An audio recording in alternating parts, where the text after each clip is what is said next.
मतलब बचपन से ही मुंबई में रही हूँ, लेकिन मेरी जड़ें हरियाणा से जुड़ी हुई हैं।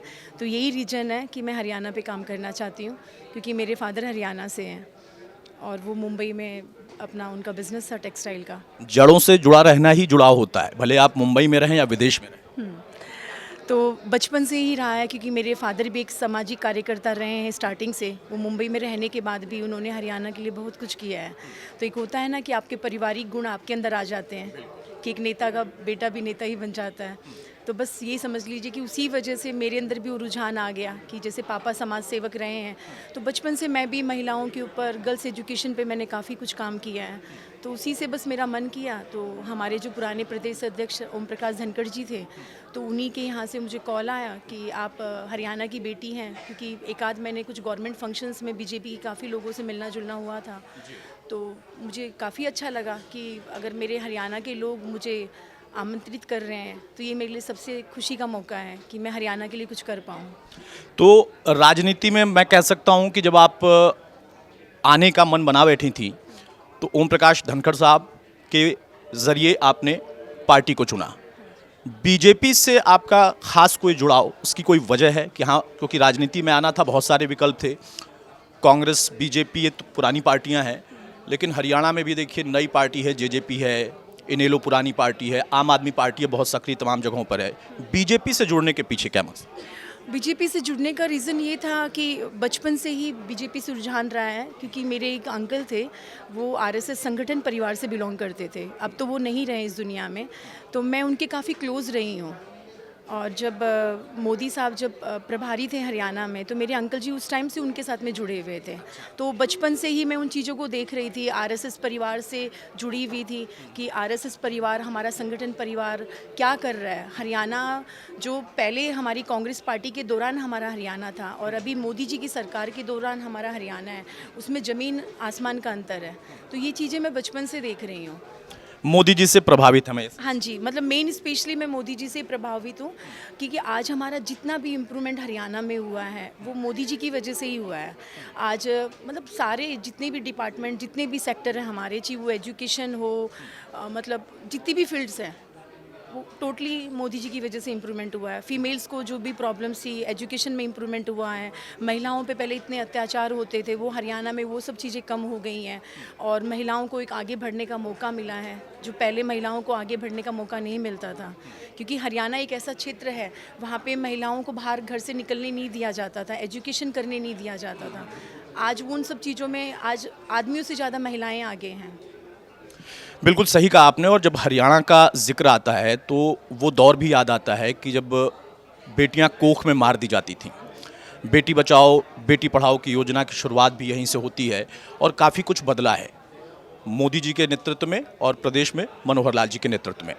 अब चूंकि आप सक्रिय तौर पर राजनीति में आ गई हैं, प्रदेश कार्यकारिणी बीजेपी में आप जुड़ी हुई हैं सदस्य के तौर पर, तो क्या जिम्मेदारी आप लोग निभाते हैं कार्यकर्ता के तौर पर, एक महिला नेत्री के तौर पर? अभी तो बस मैंने हरियाणा में हर क्षेत्र में थोड़ा सा घूमना स्टार्ट किया है कि जब तक मैं जाऊंगी नहीं तो मुझे लोगों के बारे में कैसे पता चलेगा। तो मैंने अभी सोचा है कि महिलाओं की जितनी भी तकलीफ़ है, जितनी भी प्रॉब्लम है, जैसे हमारे जो मुख्यमंत्री साहब हैं मनोहर जी, वो इतने अच्छे मुख्यमंत्री हैं हमारे हरियाणा के लिए कि कुछ चीज़ें उन तक पहुँच नहीं पाती है, क्योंकि उनके जो नीचे इतने सारे लोग होते हैं, तो आम जनता की उनकी कोशिश तो होती है आम जनता से जुड़ने की, और वो इतने डाउन टू अर्थ है। तो मेरी बीजेपी पार्टी में हरियाणा में मैं सिर्फ 2 ही लोगों से ज़्यादा प्रभावित हूँ। हमारे फर्स्ट मोदी जी तो हैं ही हमारे हिंदुस्तान के लिए, और हरियाणा के लिए हमारे मनोहर खट्टर जी, हमारे मुख्यमंत्री साहब, और अभी हमारे जो नायब सैनी जी हैं, वो भी हरियाणा के लिए इतना अच्छा काम कर रहे हैं। तो नायब सैनी जी से भी मैं काफ़ी प्रभावित हुई हूँ। उनसे मेरी मुलाकात भी हुई है, बातचीत भी हुई है कि वो किस तरीके से आने वाले राजनीतिक जो हमारा भी 24 में इलेक्शन है, उसको लेके वो क्या क्या चीज़ें मतलब नॉर्मल लोगों को जोड़ रहे हैं, उनकी प्रॉब्लम्स को जानने की कोशिश कर रहे हैं। ऐसा नहीं है कि इलेक्शन के लिए ही सब कुछ कर रहे हैं, वो हर आम पब्लिक से जुड़ रहे हैं।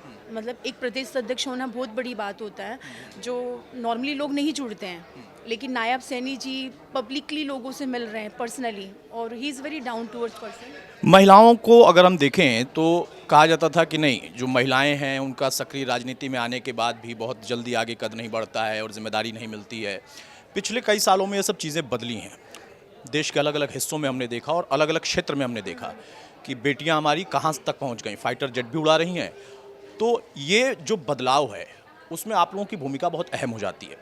हरियाणा में इस बार आपको क्या लगता है कि महिलाओं की भूमिका एज अ वोटर और उसके साथ साथ एक आम महिला के तौर पर चुनाव में क्या होने वाला है, एक वोटर के तौर पर महिलाओं की हर क्षेत्र, चूंकि आप महिला हैं, नेता भी बन गई हैं, नेत्री बन गई हैं, आप महिलाओं से मिलती होंगी गांव के, कस्बों के, शहरों के एलीट वर्ग में, क्या लगता है? पहले से काफ़ी इम्प्रूवमेंट हुआ है और जहाँ तक मुझे लग रहा है कि इस साल जो हमारे इलेक्शन होंगे उसमें महिलाओं के वोट सबसे ज़्यादा होंगे, क्योंकि महिलाएं बीजेपी पार्टी से इतना प्रभावित हुई है हर क्षेत्र में। मतलब मोदी जी से, हमारे नायब सैनी साहब से, हमारे मुख्यमंत्री साहब से इतना प्रभावित हुई है कि उनको इतनी सारी फैसिलिटीज़ उनको मिली है, तो सबसे ज़्यादा वोट इस बार महिलाओं के ही होंगे।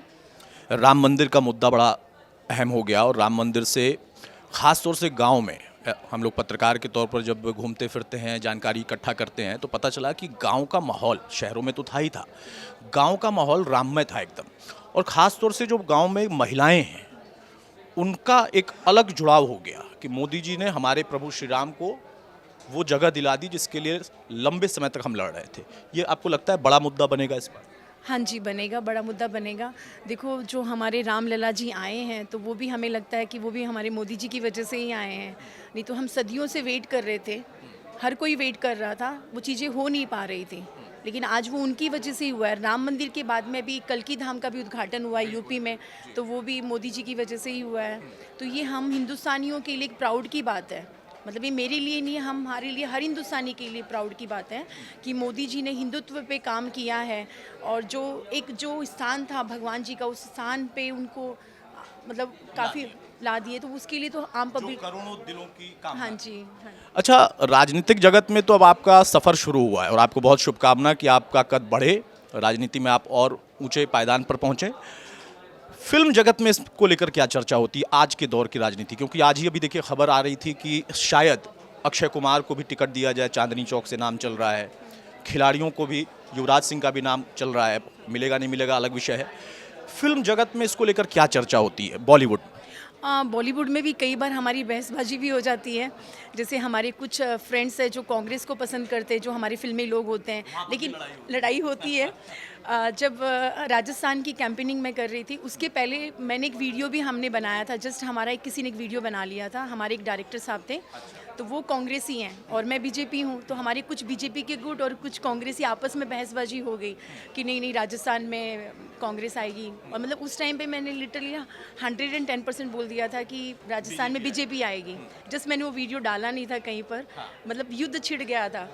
तो हमारे बॉलीवुड में भी युद्ध छिड़ जाता है, मतलब मोदी जी को लेके। अच्छा भाई, देखिए बड़ी दिलचस्प बातें बता रही हैं पम्मी जी, और उनका कहना है कि सिर्फ आम लोगों के बीच में नहीं बल्कि बॉलीवुड जगत के जो खास होते हैं, सेलिब्रिटी होते हैं, वो भी राजनीति पर ऐसे ही निगाह रखते हैं और वहाँ पर भी गुटबाजी होती है, विचारधारा होती है। जैसा पम्मी जी ने बताया कि वो आरएसएस से बचपन से जुड़ी हुई हैं, उनके परिवार के लोग जुड़े हुए हैं, तो एक जुड़ाव संगठन के तौर पर आरएसएस से था और बीजेपी को खासतौर से मोदी जी की वजह से और प्रदेश में मुख्यमंत्री मनोहर लाल जी की वजह से पसंद करती हैं। एक आखिरी सवाल पम्मी, कि राजनीतिक पारी आप खुद के लिए कहाँ तक देखती हैं कि हाँ धीरे धीरे किस जगह तक सेवा भाव से राजनीति में जाना है?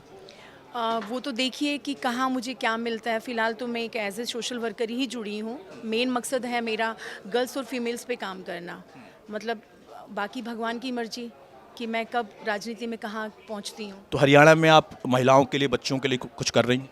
हाँ जी, अभी मैं धीरे धीरे जाके उनकी तकलीफ़ों को, उनकी प्रॉब्लम्स को सुन रही हूँ। देखिए, मेरे पास अभी कोई ऐसी पावर और ऐसी पोजीशन नहीं है कि मैं उनके लिए कुछ कर पाऊँ, लेकिन मैं उनकी तकलीफ़, जो अपर लेवल पे जो लोग हैं, हायर पोजीशन, हाँ जी, वो मेरे भाव है, क्योंकि उनकी वो प्रॉब्लम्स उन लोगों तक कोई पहुँचा नहीं सकता। तो मैं सिर्फ उनकी तकलीफ़ को पहुँचाने का एक ज़रिया बनना चाहती हूँ। तो मैं भी धीरे धीरे लोगों से जुड़ रही हूँ, उनकी प्रॉब्लम्स को जानने की कोशिश कर रही हूँ और मेरा मकसद यही रहेगा कि हमारे 24 इलेक्शन के पहले जितनी भी महिलाएँ हैं, जितनी भी फीमेल्स हैं हरियाणा के हर क्षेत्र में, जिनको जो जो प्रॉब्लम है, उनकी प्रॉब्लम मैं जानूं। उनकी प्रॉब्लम मैं दूर नहीं कर सकती, लेकिन उनका एक जरिया बन सकती हूँ। उनकी प्रॉब्लम मैं मुख्यमंत्री साहब तक पहुँचा सकती हूँ, नायब सैनी साहब तक पहुँचा सकती हूँ और वही आगे जाके मोदी जी तक उनकी प्रॉब्लम पहुँचेगी, तभी हमारे हरियाणा में इम्प्रूवमेंट होगा। एक और आखिरी सवाल, कि इस बार आपको क्या लग रहा है? मोदी जी कह रहे हैं कि अब की बार एनडीए 400 पार, तो लग रहा है कि 400 पार? हाँ जी, मतलब 400 पार ही पहुँचेगा, प्लानिंग तो वही है, और मतलब सबकी सोच भी है, मतलब जो मोदी जी ने बोल दिया तो मतलब पब्लिक का भी यही डिमांड है। और लोगों की, मैं जितने भी लोगों से मिली हूँ, अभी लास्ट वीक ही हमारी मुंबई में हमारे फिल्म जगत में ऐसे इस पे मतलब लोग, मतलब क्या बताऊँ, शर्तें लगा रहे हैं, मतलब हमारे बॉलीवुड में भी कि मतलब 400 पार होगा ही। हाँ जी होगा। एक आम जनता का जो, आम जनता की जो सोच होती है हमेशा वही होता है। तो इस बार हर कोई चाहता है कि मतलब मोदी जी आए वापस। हाँ जी 400 चलिए, पार बहुत होगा। शुभकामना आपको आपके फिल्म जगत के करियर के लिए, और राजनीतिक पारी, सामाजिक कार्यकर्ता के तौर पर जो पारी आप शुरू कर रही हैं उसके लिए बहुत शुभकामना। बहुत शुक्रिया हमारे साथ बातचीत करने के लिए। तो ये थी पम्मी मोटन, जिनका परिचय मैंने आपको करा दिया था, और उनकी मंशा यही है कि वो, चूँकि हरियाणा से उनका जुड़ाव है, लगाव है, लेकिन मुंबई में ही उनका रहन सहन था और फिल्म जगत में वो रहीं। लेकिन अब जब वो पॉलिटिकली अपने आप को या सोशली अपने आप को एक्टिव कर रही हैं, तो इस भाव से कर रही हैं कि खास तौर से महिलाओं और बेटियों की जो समस्याएं हैं उसको वो सुने, समझें और सही प्लेटफॉर्म तक पहुंचाएं। नमस्कार।